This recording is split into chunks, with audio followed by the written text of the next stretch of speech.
Mathematic coaching centre में आपका स्वागत है।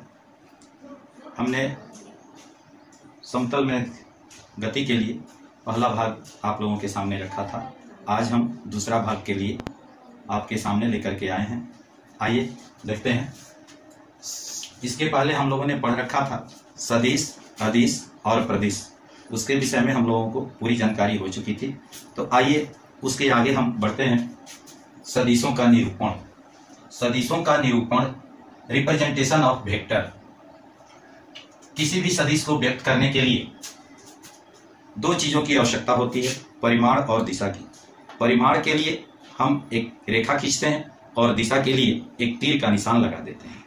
परिमाण चाहे जितना बड़ा हो, उसी को पैमाने पर माप करके उसी हिसाब से हम लोग रेखा की लंबाई रखते हैं। जैसे अगर कोई 40 किलोमीटर पूरब है तो 10 किलोमीटर के लिए हम लोग 1 सेंटीमीटर लेते हैं।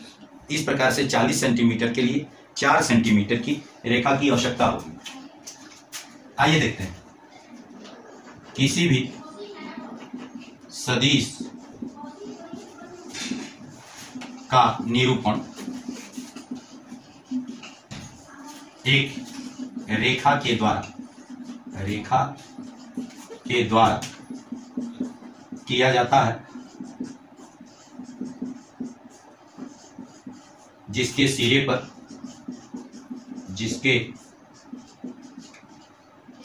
पर एक नोक बना रहता है, एक तीर का निशान बना रहता है,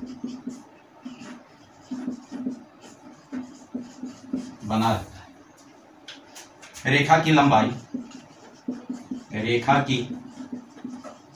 लंबाई उसके परिमाण के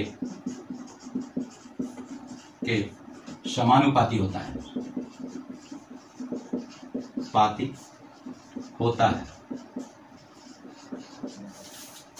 कहने का अर्थ यह है कि यदि रेखा की लंबाई अधिक हो तो परिमाण की लंबाई अगर अधिक हो तो रेखा की लंबाई अधिक रखनी होती है और दिशा के लिए तीर का प्रयोग किया जाता है।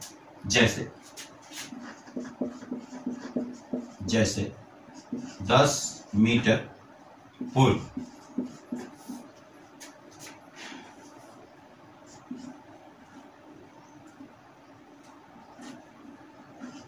इसमें एक रेखा की लंबाई 10 मीटर के बदले 1 सेंटीमीटर लिया गया है।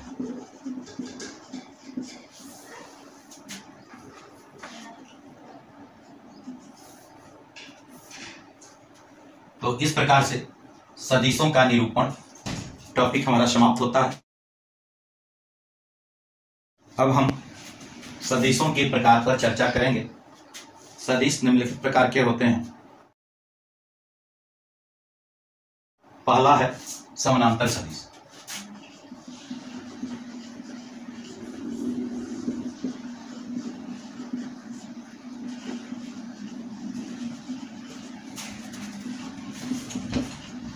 Parallel vectors.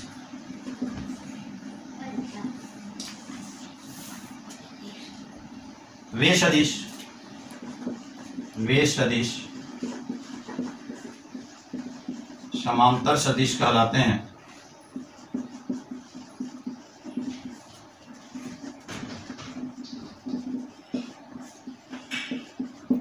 जिनकी दिशाएं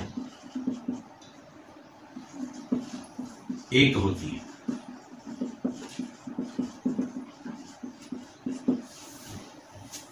अर्थात ये सदिश, इन सदिशों के बीच का कोण 0 डिग्री होता है। इन सदिशों के बीच का कोण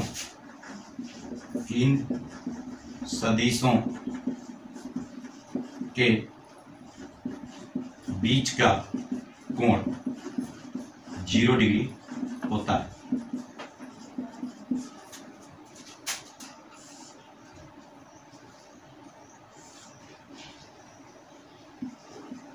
वेक्टर ए, वेक्टर बी, ये दोनों समानांतर सदिश हैं।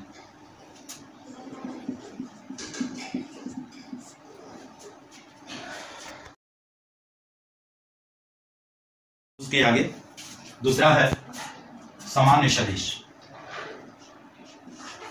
Equal vectors. वे सदिश समान सदिश कहलाते हैं जो समानांतर तो हों परंतु उनके परिमाण भी बराबर हो। अर्थात वे सदिश समान सदिश कहलाते हैं जिनकी दिशाएं एक होती हैं और इन सदिशों के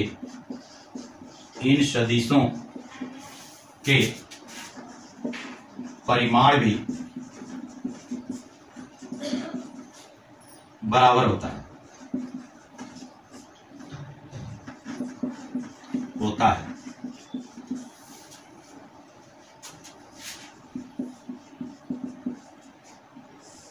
vector A, vector B, vector A equal to vector B, ये दोनों समान सदिश हैं क्योंकि इन दोनों की दिशाएं तो समान है ही, साथ ही साथ इनके परिमाण भी बराबर होते हैं। तीसरे सदिश पर वह है प्रति समानांतर सदिश।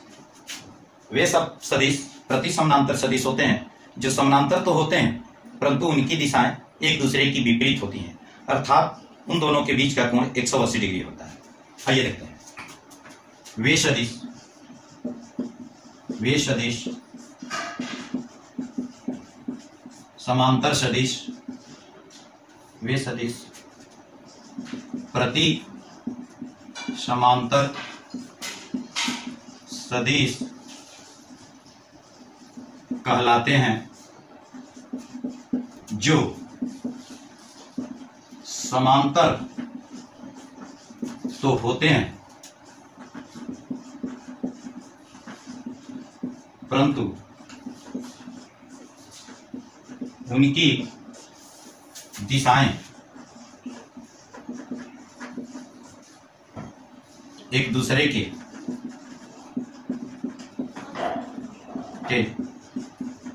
विपरीत होती हैं। इन सदिशों के बीच का कोण, इन सदिशों के बीच का कोण 180 डिग्री होता है। जैसे A B vector, A B vector, दूसरा बी ए वेक्टर,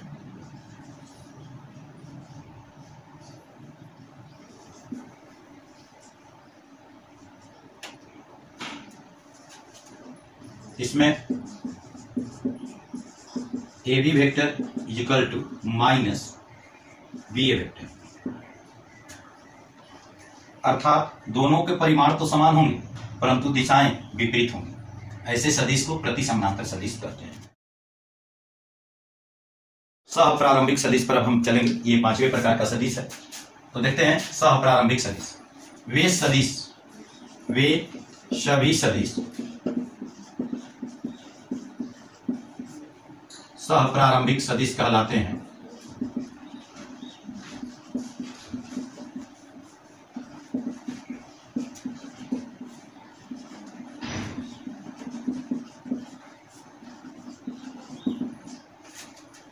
जो एक ही बिंदु से प्रारंभ होती हैं।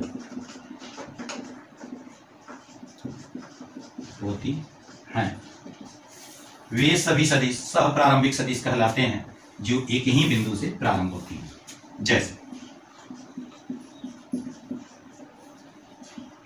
ओ से एक वेक्टर ए,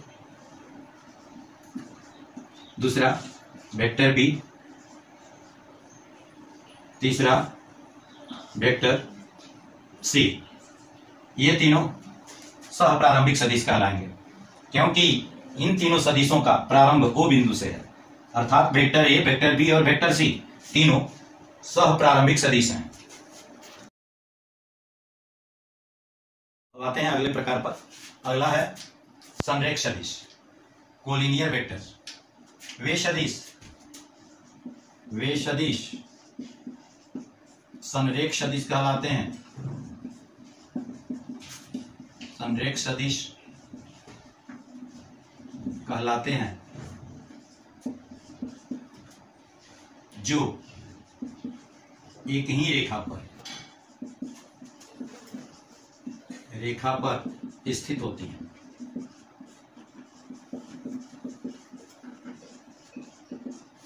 इनके बीच का कोण या तो 0 डिग्री होता है या 180 डिग्री। देखते हैं, वेक्टर ए, दूसरा है वेक्टर बी, इन दोनों के बीच का कोण 180 डिग्री है। ये दोनों चूंकि एक ही रेखा पर स्थित हैं, इसलिए ये सदिश संरेख सदिश कहलाते हैं।